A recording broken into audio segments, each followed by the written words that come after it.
Bom dia, meus amados irmãos, a graça e a paz do nosso bondoso Deus, o amor do nosso Senhor e Salvador Jesus Cristo possa habitar de forma poderosa e grandiosa em nossos corações, de maneira que cresçamos sempre e continuamente no conhecimento e na graça maravilhosa do nosso Deus. Amados, hoje, quinta-feira, vamos dar prosseguimento ao nosso estudo da nossa lição bíblica diária, estudando sobre tipo e antítipo, sombra e realidade, aqui no capítulo 10 de Hebreus.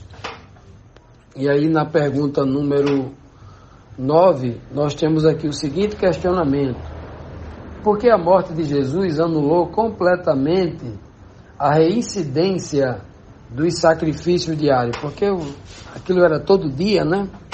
Reincidia os mesmos sacrifícios, né? Anualmente também. E aí, por que a morte de Cristo deveria anular isso, né? Então, só lembrando que ontem nós vimos na pergunta número 8 que esta nova aliança que o Senhor faria com o seu povo era uma aliança que deveria ser posta nos corações, ou seja, algo espiritual, e não algo físico, né? Algo material, como era, por exemplo, a morte de um animal especificamente. Pois bem, então o verso Hebreus 10, versículos 17 e 18, diz assim: e jamais me lembrarei dos seus pecados e de suas iniquidades. Ora, onde há remissão destes, não há mais oblação pelo pecado.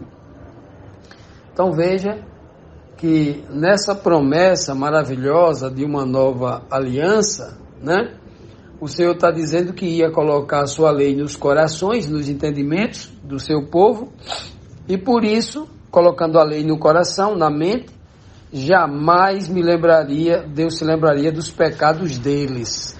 Que coisa, né? Por que ao colocar a lei no coração, o Senhor não se lembra mais do pecado? Porque a partir do momento em que a lei espiritual, Paulo fala de lei espiritual lá em Romanos capítulo 7, né, versículo 12 ao 14, ele diz que a lei é espiritual. Então, esta lei, a lei de Deus, ela não é um código civil, ela não é uma letra morta, né? Ao ponto de alguém ler assim: não matarás, isso é assassino, aquele que matar uma pessoa, e os homens só julgam um assassino se tiver a prova do corpo material lá. Se não tiver o corpo morto, não tem como condenar. Mas Deus julga diferente. Se alguém tem ódio de alguém querendo matar, tem ódio daquela pessoa, mas não consegue matar porque aquela pessoa não dá oportunidade, né? O Senhor já julga aquela pessoa como assassino, né? Porque no reino de Deus ninguém pode ter esse ódio. Porque lá todo mundo vai ver livre e todo mundo tem a oportunidade. Então, imagine alguém com esse espírito no coração, né? Com esse espírito, com essa maldade no coração.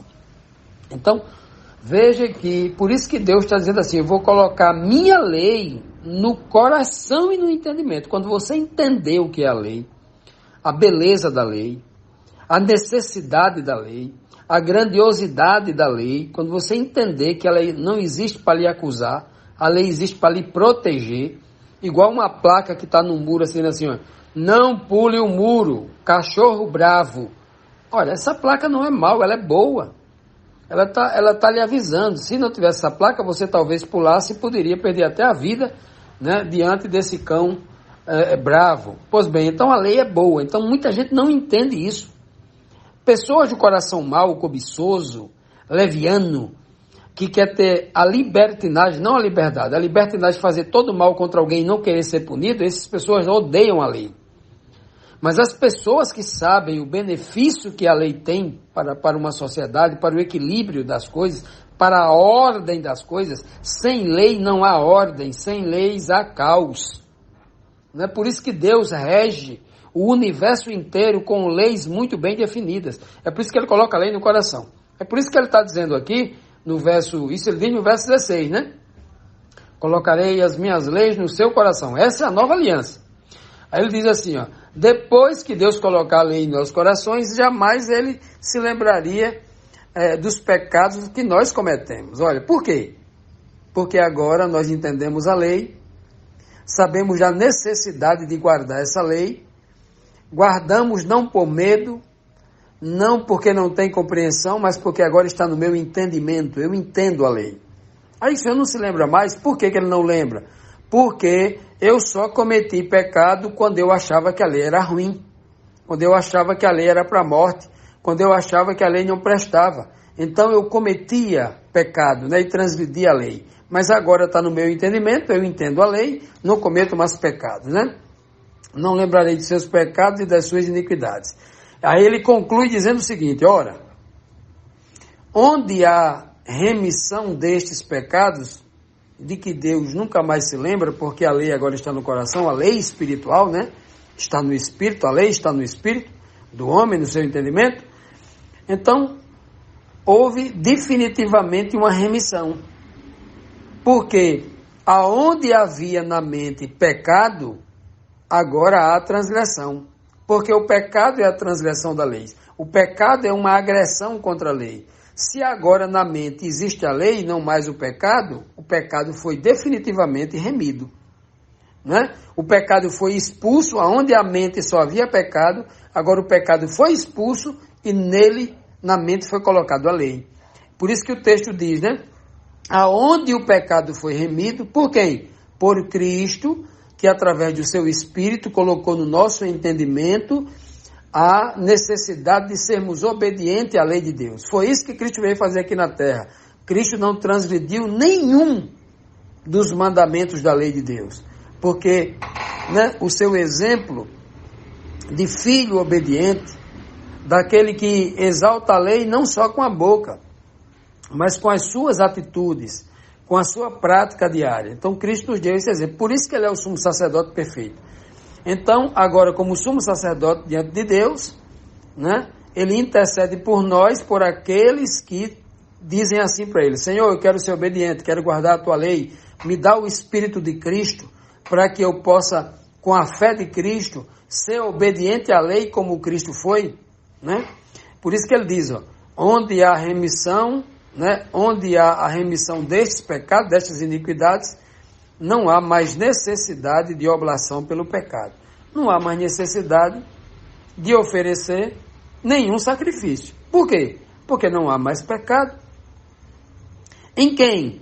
Naquele que foi morto juntamente com Cristo para o pecado. Então, toda nova criatura que em Cristo morre com ele na sua morte lá na cruz para o pecado, também ressuscita com Cristo para ser uma nova criatura.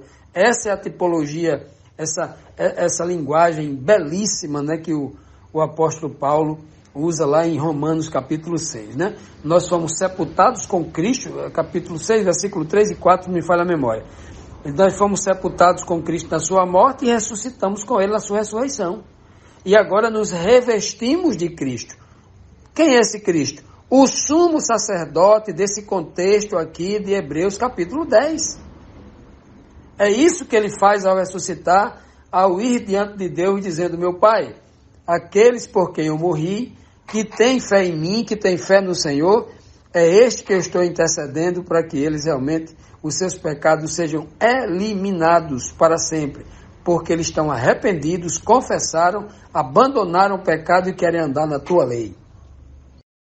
Continuando, meus amados irmãos, vamos aqui para a pergunta número 10, que diz assim: sem a posse do conhecimento do grandioso sacrifício de Jesus Cristo lá na cruz do Calvário, que pede o autor, da carta aos Hebreus, que façamos com o poderoso sumo sacerdote. Qual é o pedido que é feito para a gente fazer? Qual é a nossa atitude, para com Cristo? Então, a partir desse conhecimento que nós temos do Cristo que subiu aos céus, diante de Deus, como sumo sacerdote, para expiar o meu pecado, como uma oblação perfeita, aniquilando, exterminando o pecado, me tornando uma criatura pura, pela fé nele, Hebreus 10, versículos 19 e 20 diz assim: tendo, pois, irmãos, ousadia para entrar no santuário, pelo sangue de Jesus, pelo novo e vivo caminho que ele nos consagrou pelo véu, isto é, pela sua morte. Veja que Paulo, ele está falando algo muito importante, talvez poucas pessoas consigam perceber isso. Paulo está nos convidando, encorajando cada um de nós a entrarmos no santuário hoje. Como assim? Ousadia para entrar no santuário. De que santuário está falando agora? Se o santuário do Antigo Testamento já não existe mais na Nova Aliança, não tem mais sentido nem valor, mesmo que ele esteja de pé. Quando Paulo escreveu isso aqui, ele estava de pé. Isso é destruído no ano 70, ele escreve no ano 60. Uns 7, 8 anos antes do santuário ser destruído, foi escrita essa carta aqui aos Hebreus. Então veja só, meus irmãos, se Paulo está dizendo que eu tenho que ter ousadia para entrar no santuário, e eu entendo erradamente que tem um santuário no céu físico, onde Cristo entrou do santo para o santíssimo, como é que eu posso entrar nesse santuário físico? Se ele está se referindo aqui a este santuário da nova aliança, que o santuário que a gente tem que entrar com ousadia é o da nova aliança. É o espiritual, não é o dos hebreus. É o santuário que Cristo entrou, deixando o caminho livre para a gente.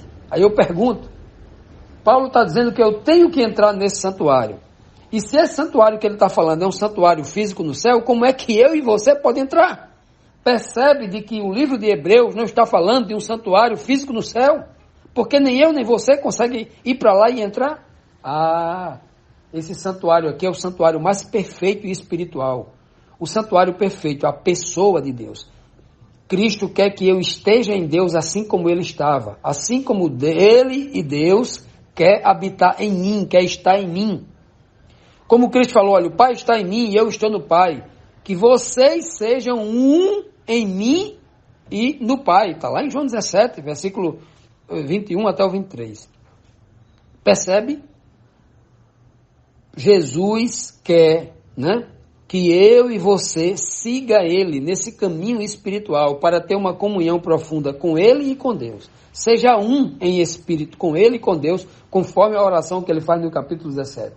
E Paulo aqui está encorajando cada um de nós que sejamos ousados, uma ousadia santa, uma coragem santa, uma coragem não motivada pela carne humana, pela vanglória, pela soberba, pela inteligência humana, pela ousadia que vem da carne, não, mas pela ousadia do Espírito, aquela ousadia que vem pelo discernimento que nos faz compreender o tamanho do sacrifício de Cristo, o que ele fez por mim, ter a certeza que eu fui perdoado, ter fé de que eu fui perdoado, e essa fé, a compreensão dessa maravilha me dá ousadia, de eu me dirigir a Deus como se ele fosse meu pai, sem medo de ele me castigar, sem medo de Deus como se ele fosse um pai tirano, um padrasto, um homem mau aqui da terra, não.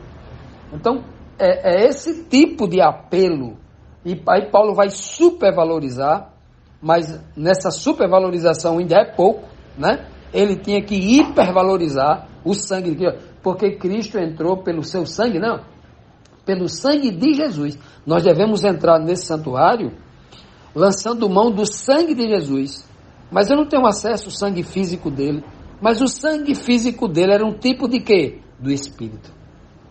Então, pelo sangue, ele usa o termo aqui sangue, porque sangue tipifica o Espírito. Cristo pega assim o vinho, que é da cor do sangue, e fala assim, este é o sangue da nova aliança. E o que é a nova aliança? O Espírito. O Espírito colocando a lei em meu entendimento, colocando as escrituras no meu entendimento, colocando o entendimento da palavra na minha consciência, na minha mente, no meu saber. Que coisa linda, não é? Então, pelo sangue, pelo Espírito de Jesus Cristo. Então, esse santuário é espiritual, eu só posso entrar nele pelo Espírito de Jesus Cristo. Não é arrastado pela mão de Cristo, porque ele não está falando de um santuário físico. E ele fala pelo novo e vivo caminho, um caminho vivo. Por que ele fala caminho vivo? Paulo vai sempre usar a dicotomia. A carne é para a morte, mas o Espírito é vivificante. Então, tudo que ele fala de vida está vinculado ao Espírito. Toda vida está no homem espiritual, não está no homem carnal. No homem carnal só reside a morte. Então, quando ele fala novo por quê? Da nova aliança. Uma nova compreensão, não da coisa física, mas do Espírito. E viva o caminho que ele, Jesus Cristo, nos consagrou. Ele preparou para a gente, foi indo na frente, não? Nos consagrou entrando pelo véu. O véu que separava o lugar santo do lugar santíssimo. Isto é, ele entrou, Cristo, ele consagrou esse caminho pela sua carne. Ou seja, ele entregou a sua carne lá na cruz do Calvário. Aquela carne que se corrompia, aquela carne que era corruptível, que sangrava, que morria, que apodrecia. Então ele deu a sua carne, ele deu o seu corpo. Foi exatamente isso. Por que ele faz isso? Porque justamente ele tinha que concluir todos os sacrifícios, anulando todos os sacrifícios que eram feitos de carne de animal, de carne de seres vivos, uma carne física, vamos falar assim de carne física no sentido deste mundo de pecados, que era realizado pelos sacerdotes. Então, esse corpo de Cristo, corruptível, um corpo que, quando eu falo corruptível, não estou dizendo que Cristo pecou, não. Corruptível é o corpo que sangra, que corta, que o corpo de Cristo sangrou, né? O sangue de Cristo iria apodrecer se o Pai não tivesse ressuscitado ele, né? Então, era um corpo corruptível, no sentido de que ele envelhece, né? De que ele morre, né? Nesse sentido. Então, o corpo corruptível de Cristo precisava ser entregue para cumprir e substituir todos os animais que foram mortos, que se corrompiam, e todos os homens que foram mortos, que os corpos corrompiam, para que Cristo vindo no novo corpo, um corpo espiritual, numa carne incorruptível, numa carne e osso incorruptível, num corpo físico incorruptível, né?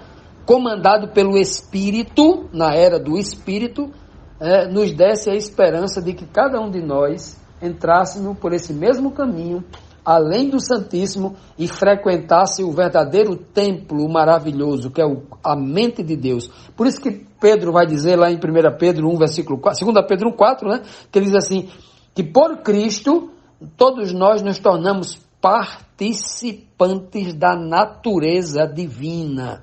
Ou seja, participamos dos conselhos espirituais de Deus. Passamos a tomar conhecimento da palavra e da vontade de Deus. Que profundidade, né? A palavra de Deus. Que beleza. Que o Senhor nos abençoe com esse entendimento e nos faça crescer cada vez mais nesse conhecimento salvador.